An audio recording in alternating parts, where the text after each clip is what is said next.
That's done well, hasn't it? Yeah, it's now up overall. You're up. Okay, morning. Morning, everyone.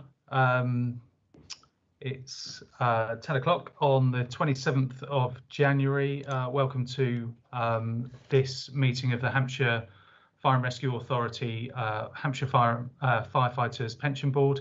This meeting is being held remotely. Members are all in attendance via video conferencing. The meeting is being live streamed on the Authority website and will also be available for repeated viewing. Those participating in the meeting are consenting to be recorded and those images being used for broadcasting purposes. So if any member is not content with that, they will need to leave. So I'll begin with naming the members who are present and in attendance. So as myself as chairman, Stuart Adamson. We have Richard North as our vice chairman in attendance, Councillor Roger Price, Dan Tasker, and then that's all of our members of the pension board currently in attendance. During the meeting, if any member wishes to speak as per normal, if they could use the raise hand function or alternatively use the chat bar with RTS requests to speak, that would be very much appreciated. All decisions will be reached through calling out for members' agreement on the recommendations. Any objections, please speak up. The outcome of any vote will be confirmed before moving on to the next agenda item. And if everyone could mute their microphones if they're not speaking, that will help with the delivery of the broadcast. And I'd just like to remind members that the Constitution standing orders do apply during this meeting. So if everyone could have a look at the agenda, hopefully everyone's got sight of that. So number one on the agenda, we've got apologies for absence. So I've got apologies that I've received from Richard Scarth, who sadly can't be with us today. Any other apologies? We haven't got Mark Hilton, but it might be that he's joining us later, but I haven't received apologies from him for the meeting. Okay, thank you. So a couple of members short, but just I can confirm that we are still core in accordance with the terms of reference. And also I'd just like to welcome a number of colleagues from the Isle of Wight Pensions Board. Of course, the combined fire authority between Hampshire and the Isle of Wight will be coming into force in April, where the pension board from the Isle of Wight and from Hampshire will join together, and that's actually on the agenda item, is an agenda item for today. So welcome to Sean Harrison, Councillor Reg Barry, and also Matt Collier from the Isle of Wight. But I suppose just to confirm that this meeting, for those that are watching in, is a Hampshire meeting until the Combined Fire Authority brings together Hampshire and the Isle of Wight. So if we can go to declarations of interest on item 2. So just reminding members of their duty to declare any disclosable items now if they've got any, or if anything arises during the meeting. Any declarations? Okay, I'll take the 3-second rule and move on to the next item. So minutes of the previous meeting, if we could have a look at those. So there are 5 pages within the minutes. They're pages 1 to 5, obviously, in that link, or 3 to 7 if you're looking at this through the pack. So if I could go through the minutes of that meeting for accuracy and any matters arising. So page 1, page 2, 3, 4, and 5. Okay, so everyone's happy with those, so we can sign those off as present and correct. Okay, so on to item 4, deputations. We don't have any deputations here today, so we can move quickly on to item 5, chairman's announcements. Just a couple of things which are included on the agenda. So thanks to Claire Claire Neal with the latest TPR questionnaire, which she's put together a draft response. So just an ask for members to look at this and provide some feedback if there's any needed. Also, the training needs assessment went out, and thanks to board members that have gone back and filled that in. That forms part of the plan of moving forward and within the terms of reference, which will see a new draft, just the need for members to maintain their skills and be aware of any of those changes.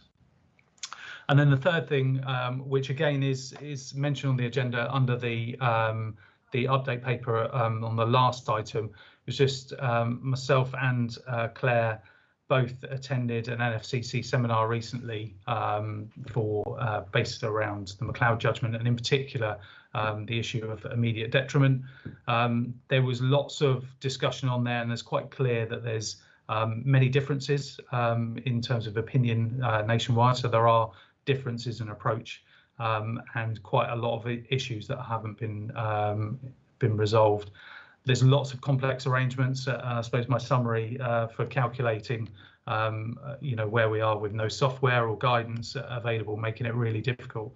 And I think it was reassuring for me, certainly, that I think our policy of being cautious and only looking at immediate detriment under certain circumstances seems to be certainly consistent with the national sway of the picture, but also feels like the right thing to do when looking at all those matters. I know that is on the agenda later, but happy if anyone's got any comments or questions on that.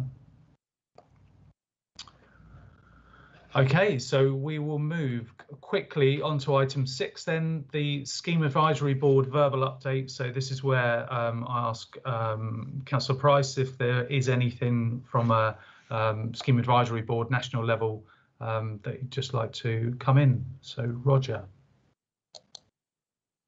Thank you, Stu. Really, there's nothing to report because our last meeting was the 10th of December, and I think that the bulletin, which is attached to the agenda, Appendix D, issued in December, really covers all the points which were raised at that meeting. So I don't think there's anything else to add really to that. Okay, that's absolutely. No, that's great. Thank you. It's good to keep us linked in as a standing item on the agenda, but quite clearly that if there's nothing to add, then great. And okay, I think so that obviously when meetings are very close to our meeting, that's when I think I'll be able to give you some information more rather than when they're farther apart. Okay, that's great. Okay, so we'll move on to item 7, which is the draft terms of reference for the Hampshire and Isle of Wight Fire and Rescue Authority, so the new combined authority, Firefighters Pension Board, and membership of the board report. I'm not actually sure if we've got anyone that's going to lead through us. That with me, Chairman. I'm going to be Paul Hodgson today. So thank you very much, Jackie. So over to you. Thank you. So the purpose of this report is for the HFRA Firefighters Pension Board to receive the draft terms of reference for the Hampshire and Isle of Wight Fire and Rescue Authority Firefighters Pension Board and membership of the board report. And this will be considered by the Shadow Authority at their meeting on the 10th of February. So members will be aware that the new combined fire authority will come into effect from the 1st of April. And under combination, there is the requirement to have one pension board for the new combined authority from the 1st of April. And there's a requirement that the pension board has a terms of reference. And in relation to the membership of the HIWFRA Firefighters Pension Board, members will recall that a number of different options were reviewed and brought to the 8th of October Pension Board for consideration, with a view to incorporating the Isle of Wight representation in the combined pension board. And this approach was endorsed by the HFRA Firefighters Pension Board, and approval sought from the Shadow Authority to enable the necessary appointments to be made for a 4-year term, and this will be from the 1st of April 2021. So So the board are asked to consider and support the recommendations in the accompanying report, which will be considered by the Shadow Authority at their meeting on the 10th of February. Happy to take any questions. Okay, thank you. Or try and answer some questions. Thank you, Jackie. So Rob.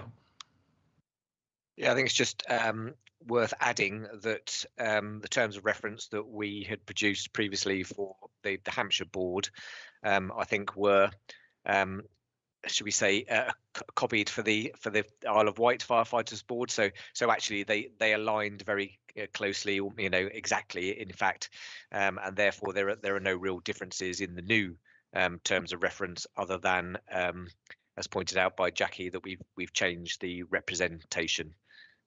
So it just needs to go to the Shadow Authority for formal sign-off. Okay, looking for any other hands up? If not, we will conclude with the recommendations. The recommendation is that the Hampshire Fire and Rescue Authority Firefighters Pension Board note and support the recommendations to the Shadow Authority as set out in the attached paragraphs. Is everyone content? Jackie? Sorry, just to note as well that in the recommendations to the Shadow Authority, the membership of the board there'll be an extra couple of words just to clarify this will take effect from the 1st of April 2021. So those words will be included. Okay, yeah, perfect. Thank you. So is everyone happy to note and support those recommendations? Agreed. Good. Can we have a general? Yeah. Good. Thank you. Sorry, Stu, Reg. I think, yeah. Yeah, sorry. If I'm looking at this right, is there no employer representative from the Isle of Wight on it? Just a member? So the membership, the proposed membership, which will be taken to Shadow Authority, is set out in the draft Shadow report. So the employer representatives, the proposed employer representatives will be Stu Adamson, Councillor Roger Price, Dan Tasker and Sean Harrison, and the scheme member representatives are proposed to be Richard North, Richard Scarf, Mark Hilton and Ross Singleton. So there will be 2 representatives from the Isle of Wight, and one has already agreed, one of the scheme member representatives has already agreed to become an employer representative. I saw that. It would have been helpful if you'd have known which ones were from Hampshire and which ones were from the Isle of Wight. Oh, okay, we can make I can make that clear in the table when that goes to the Shadow. Who is the employer representative for the Isle of Wight then? Sean Harrison. Sean Harrison. Because the trouble with the Isle of Wight Pension Board, the membership changes up almost on a weekly basis. If you can understand what I'm saying. Just for clarification, I can just include for the Shadow report, just sort of Hampshire, Isle of Wight. Actually, it will be a combined Fire Authority membership. Yeah, that's not the problem. The concern has been at various meetings I've been at is that the Isle of Wight wouldn't be as well representative as people think they should be. That's all. But I'm quite happy with that. That's Okay, so we'll add, so from Jackie's perspective, add annotation to the table that distinguishes Hampshire and Isle of Wight, and this goes forward as a proposal to the Shadow Authority, which of course is represented by Hampshire and Isle of Wight councillors, and will be approved or not at that meeting on the 10th of February. So I can just add a note in that who were the 2 Isle of Wight board members that will be coming into the new fire pension board. So just to make that clear. Brilliant. Okay, thank you. Thank you, Jackie. Okay, so we'll move now on to item 8 on the agenda, which is the Legislation and Local Government Association update report, which of course looks at all of the updates on legislation and LGA updates. Am I coming to Rob or Claire for Rob? So over to you, Rob. Yeah. So as I say every time, this is really just to pull all of the various bits into a single report to show that we're on top of things. But I will just pick out a couple of items. So we've talked about immediate detriment. So one of the things that we've been asked to provide to the Scheme Advisory Board is the number of people that could potentially be affected by immediate detriment up to March 2022. And the table in paragraph 6 shows that we have a total of 55 people who could be eligible to be affected by that. But actually 2 of those are claimants. So in line with our approval, our recommended process, then effectively only 2 of those will be covered by that. But it gives some sort of idea of the scale of the number of people that could be affected over that period. Just moving down, so paragraph 14, again, this was the point that we picked up earlier. So the Home Office were asked to provide clear assurances that any firefighter who dies of COVID will be recognised as having died from a qualifying injury. So the statement that the Home Office have put out is that they won't provide that sort of global assurance, but each individual fire and rescue authority, would need to make that decision based on the relevant facts in each case. I didn't know if at that point, Ollie, you wanted to pick up your further point. Yeah, thank you. It was really whether, in view of some of the publicity put out by the Fire Brigade Union around qualifying injuries and pension arrangements for members of staff who might be detached to other duties supporting the NHS, and whether or not they might be covered by the Fire Service Pension Scheme. Neil Odin, our chief, has put out a crystal clear message that you absolutely are. And I thought there might be a role in the board in supporting that stance. So from my view, happy to take views from the board, but yeah, I see no problem in supporting that position. Part of the board's role is to put out communications to firefighters for issues which they have concerns about, and if that clearly is one of them, then yes, if the board wants to support that course of action, we can work with Claire to do something on that. Brilliant. I mean, certainly in my eyes, whether it's simply a 1 or 2 liner in support of the stance taken by the chief, it might assuage any doubts that firefighters have in that area. Roger, Dan, any thoughts or views on that, or contrary to supporting that as an approach? I think from my point of view is that I have no objection to a note being put out, because obviously the firefighters are only getting the 1 bit of information. Well, they're getting 2 bits of information, I suppose, one from the FBU and one from Neil, and therefore for us to support Neil in what he has said would be the right thing to do, providing we are 100% happy that that is the case. Yeah, Stu, I think I agree with Roger. I think the trouble is there's been some conflicting information, and I think some of it has been a bit unfair, with some of the conflicting information out there. But I would agree with Ollie in that the chief made a very, very clear statement in his chief's brief. But I don't know that it would harm at all to do what Roger's saying and to put some clarification out there from the pensions board. At least it would support the chief, and I think it would put this issue to bed once and for all, I think. Okay, great.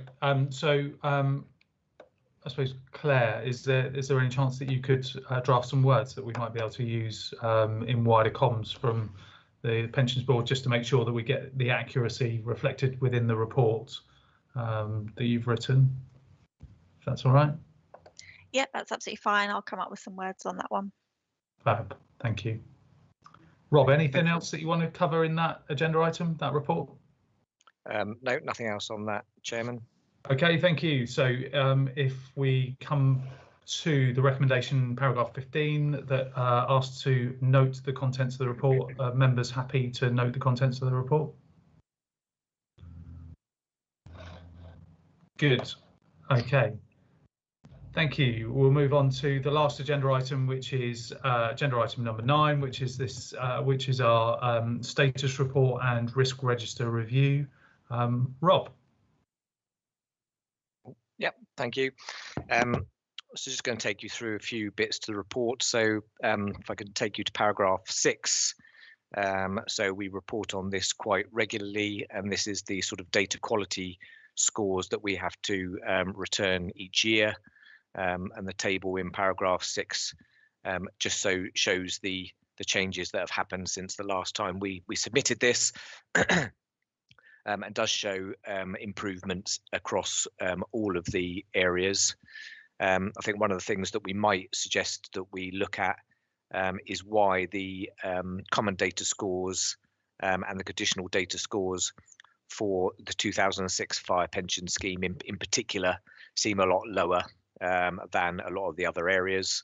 But I think if we look at the December 2020 statistics, we are getting some good scores across the board. Of course, I suspect that the closer we get to 100%, the slower the improvements will be each year. It's just a case of continuing to chip away at that. And I have suggested to Claire next time we report, we may have to go to 1 decimal place just to make sure that we can see that there are some improvements taking place. But my suggestion, if the board is happy, is to particularly look at the 2006 fire pension scheme and see if there are any particular issues with the common data scores. Okay, everyone happy with that? Can I just ask on the data scores? Is there, do TPR, do they have I suppose a benchmark that they're seeking, you know, for us to achieve or for it to be achievable? No. I don't know. Claire does. I don't think they have a benchmark. I think they just want to see year-on-year improvement. Right. So I think as long as they're seeing an improvement and that there is a data improvement plan in place, then I think TPR are quite happy with that. Right. I've got to say that scores in the 90s for sort of level of data. I know that was one of the issues around data quality. It seems to be certainly a really good move forward. Okay, Rob. So you're happy that we've taken action to pick up on the 2006 scheme? Yeah. Please. Yeah. Good. In terms of the risk register, you'll know last time that we added a risk specifically around the McLeod remedy work. So this was really about having the resources and the capacity to be able to implement the work associated with McLeod, which is significant. We'll come on to that in a minute. So we've added that to our own risk register, but we've also, in agreement with the board, added that to the organisational risk register for HFRA. So that is reflected as a key risk for the organisation as well, given how far-reaching the implications are. Yeah, good. Thank you. Yep. So just turning to McLeod, so mentions that we made our response to the consultation, and I don't think we've still received anything back from the government on their response to the consultation responses. Is that right, Claire? Yes, it is. Apparently, we should expect something by the end of next week. Oh, okay. We'll wait and see. So as we've discussed previously, our position on immediate detriment was agreed previously and is set out in paragraph 13. So far, we've not had any cases to deal with, which not surprising considering that we've only got the 2 claimants as shown previously. You mentioned the seminar that you attended, and that's referenced there at paragraph 17. And I think one of the things that we probably need to consider, and we are seeking your views on, is the future communication in relation to immediate detriment. I mean, clearly it's an incredibly complex area. We've come up with our proposals as to how we will deal with it, I think the question is, to what extent do we put that out as a decision and explain information around it? So just how far and what timing do you think would work for communicating that immediate detriment position? Okay, can I look to board members for views on that? No views. So I'm just trying to remember. I'll help, shall I? I think Sorry, Stu. I was just going to check with Claire. Did we put out something around our position on immediate detriment previously? No, I don't think we have actually publicised what Hampshire's position is with immediate detriment. So if anyone asks, that's what we've been saying, but we haven't publicly or made any kind of announcement on that at the moment. So a view from me, I suppose, is that with such few people that are eligible within our policy, and the complexity around it. I mean, I spent a couple of hours on that seminar and learned a huge amount from all of the professionals that are involved in that. I just feel that on the balance of judgment, there's probably not a lot that is going to be gained from putting out some wider comms. I think that will confuse people. I think that it will be distracting.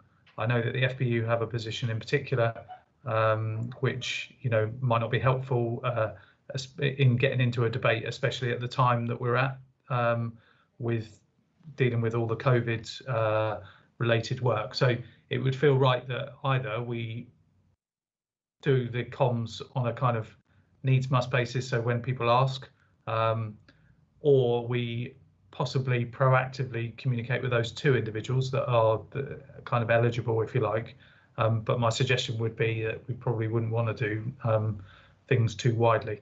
I think it would cause more problems, more angst than it was worth. It's probably also worth reminding the board that we did put out a communication which talked about various bits and pieces, which did say if there were any members looking to retire within the next year to contact us anyway. So in some respects, we've covered it from that angle. If there is anybody coming up for retirement, then they should contact us anyway. Yeah, and it's not to hide anything. It's more just to say that it is very complex. I think. Ollie. Thanks, Stu. Yeah, my understanding is that we've given Claire's team the flexibility to deal with cases on an individual basis if there's particular hardships and so on. And I'm really comfortable with that flexibility. I don't see why we need to publicise further, particularly when there's further government advice that's very much needed and we're waiting on, which might change things. Okay, so I think the view is no proactive comms. I think we've done. We're in a good place in terms of being able to service the needs of those people that want to raise it. Okay, yep, thank you. So just moving on to the remedy project.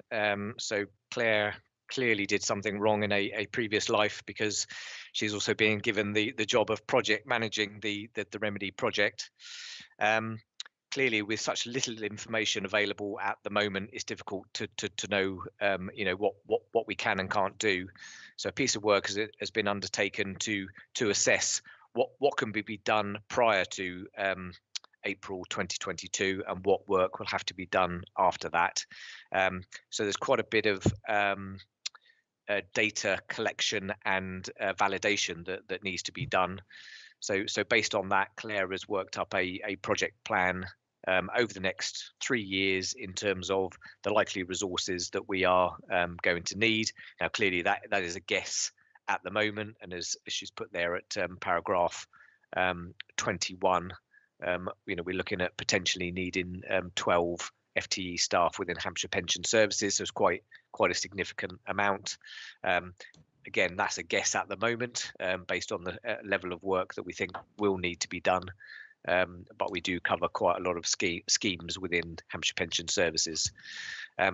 So at the moment, so paragraph 23, whilst the aim would be to have a single project team covering all of the different schemes so that we can get some efficiencies within the work that we have to do, we do still think that at the moment we're predicting Hampshire or the Hampshire and Isle of Wight Fire and Rescue Authority's share of those costs could be between 50 and 60,000 pound for each year of the project. So it is quite significant, and we'll need to build that into future financial planning for the authority. Roger, that wants to come in. Roger, you're on mute. There we are. From my point of view is that as an authority, we're going to have to pay this actual money. Are we in a position to claim any of that back from the government or not? Because, I mean, a lot of these things are being caused by the government in its decision making on the pensions. So we are actually, as an authority, and it applies to every other authority, having to pick up the costs of it. And I thought somewhere that that the government would pay some of these costs. I'm not aware. I mean, it'd be unusual for the government to agree to pay these sorts of costs. It may well be that they're considering some sort of compensation for the administrative burden that's been put on us. Have you heard anything, Claire? I'm certainly not aware of anything. No, I've not heard anything, but again, it is possible. Hopeful. So I think, Councillor Price, one of the things that we could do is to make representations on that very point in terms of the administrative burden it is put in on us.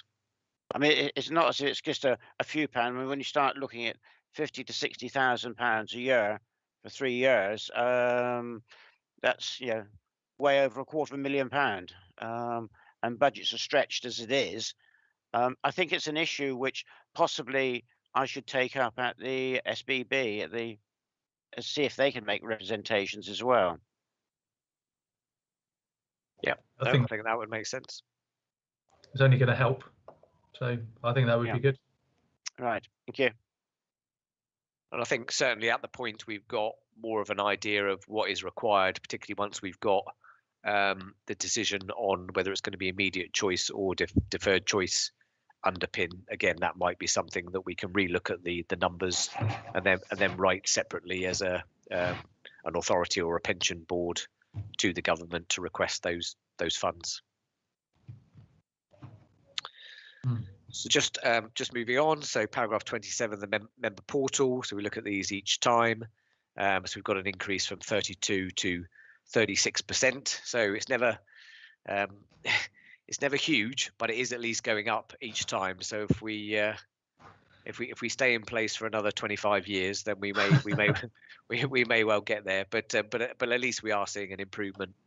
And there are some things coming on the portal in terms of people being able to do their own estimates and that sort of thing, which might encourage take up. And as we've said in the past, also the process by which pension services go through to register people when they first join will also hopefully increase the numbers that we've got registered. I think it's inching its way along, isn't it? It was very, very low before, and now it's just a little bit low. But I think that I know that all members of the board are doing their best in terms of trying to influence teams, and I know Mark has done some work with FPU colleagues in particular, and wrote to me to sort of say that he had been doing quite a bit of work. So I think that we'll hopefully continue to see that inching forward, and I suppose it's any of those big developments like pension estimates, something like that, probably will encourage people to get more interested. Roger, would you like to come in? You're on mute, Roger. Keep on forgetting that. That 4% in roughly represents about 40 people, I think, looking at the figures in very round figures, 1,000 members. Is there any way that we can tell whether it is people who are coming up for retirement that are registering, or whether it's the younger members who have just joined the scheme and want to keep abreast of the scheme? Because that may, if we have that sort of information, it may indicate to us which way we need to go in sort of publicising to people about the actual portal, in put our publicity in that direction rather than the direction where most seem to be coming from. Yeah, I think that's a good point. Maybe for future reports, Claire, we could put the movement on to see which age categories that it's changed. Certainly seems to, percentage-wise, it seems to be the younger, you know, the younger the age, the more spread there is between registered and non-registered. Yep. Okay, so just moving on to the combined fire authority. So we've already seen today the report around putting in place the new pension board, but we also discussed at the previous pension board the fact that there are certain approval in place before the new authority comes into place. Just effectively putting in the decisions for particular discretions for the new authority. So that's covered in the report at Appendix B. So again, that isn't significantly different to what we've had previously. So there's been no major changes. We just need to go through that formality of agreeing that for the new authority. Training needs analysis has been mentioned already. Sorry, so Rob, can I just Roger just put, was that on in relation to that last point? It is, yes, Stu. If one looks at page 82 in the report that is going to the fire authority, it says that 25 members of the Isle of Wight are currently on temporary promotions. And the Isle of Wight has taken temporary promotions differently to what Hampshire has. So they will now be put in line with Hampshire. And obviously they will then have to pay contributions on their income for the pension.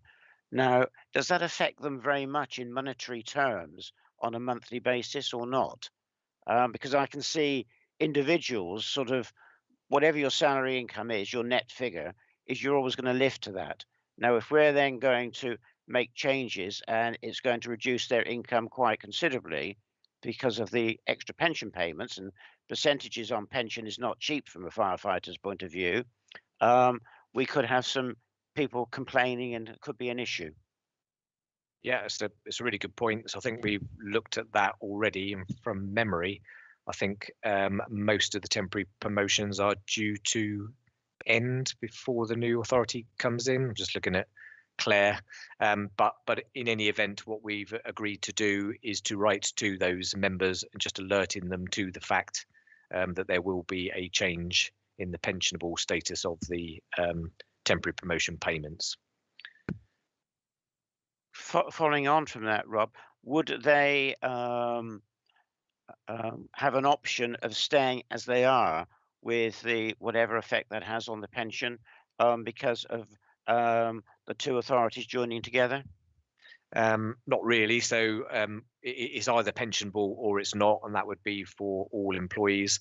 I guess the only option they would have would be to come out of the scheme altogether, but clearly we wouldn't advise that at all.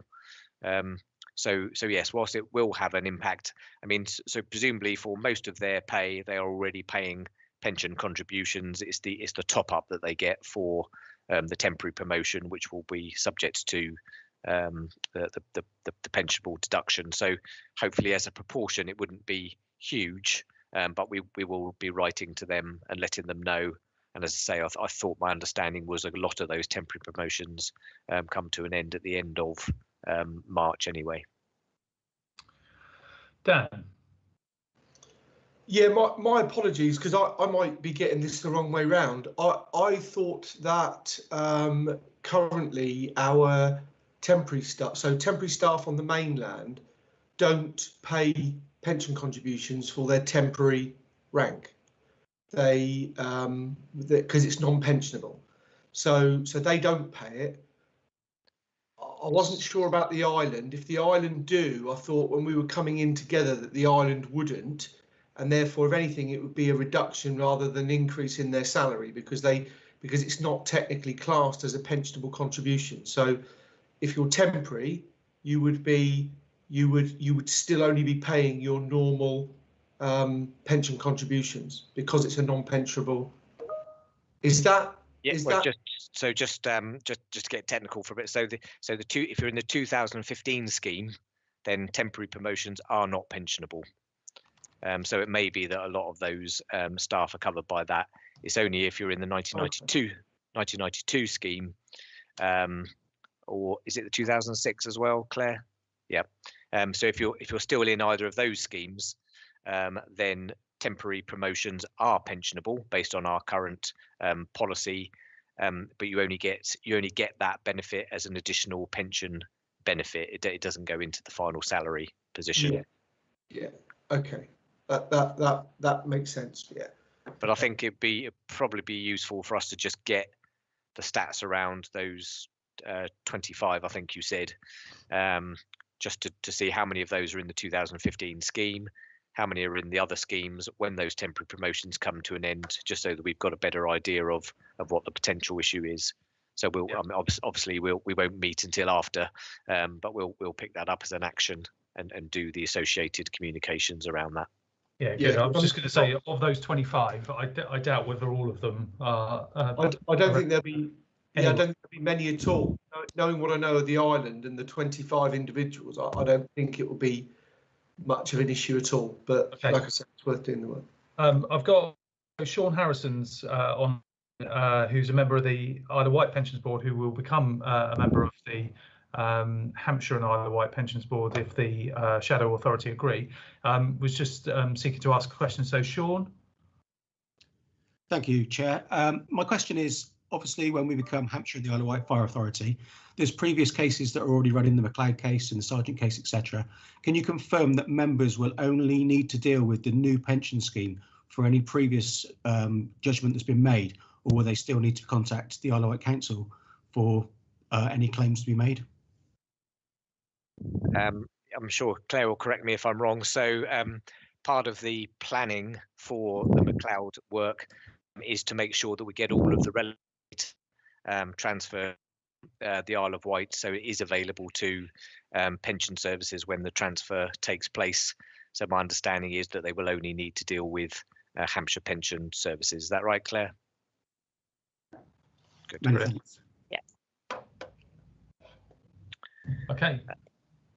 Yeah, okay, thanks. So just moving on to the last item, training needs analysis. So thanks for those that have completed that. I think from the responses that we got, one of the key areas that I think we probably do need to cover at a future meeting is the lovely topic of annual allowances and lifetime allowances, which are incredibly complicated, particularly where firefighters are concerned. So we have done some work on that in the past. It's just a case of me trying to find it, and the aim would be to run a training session at the end of the next board, if you're comfortable with that. Yeah, fabulous. You've got a preloaded presentation, haven't you, Rob? I remember seeing it a number of times. Yeah, it's quite a long time ago that we did it, so I need to dust it off and make sure nothing's changed. Okay, yeah, I think that would be really useful, and it obviously fits in with our objectives in the terms of reference around maintaining that knowledge. Okay, happy. That was all I had, Chairman. Okay, thank you. Any further comments or questions for Rob or Claire, indeed? Okay, so if we can take you to paragraphs 35 and 36 on page 74 of the pack. So recommendations that the report be noted by the Pensions Board. Can I get a general wave of support from members? Thank you. And that the risk register set out in paragraphs 4 to 6 of Appendix A be approved by the Hampshire Pensions Board, which is the inclusion of the McLeod element. General wave of support for that one? Okay, thank you. Right, well, that takes us to the end of the meeting. Thanks very much for your time. Thank you for our observers from the Isle of Wight. Thank you for joining us and showing an interest in what we're doing here. And I will see you all at the next Pensions Board, which I believe is in April. Yes, it's in April. I can't remember off the top of my head the exact date, but it will be the new combined Firefighters Pension Board. Okay, thank you very much.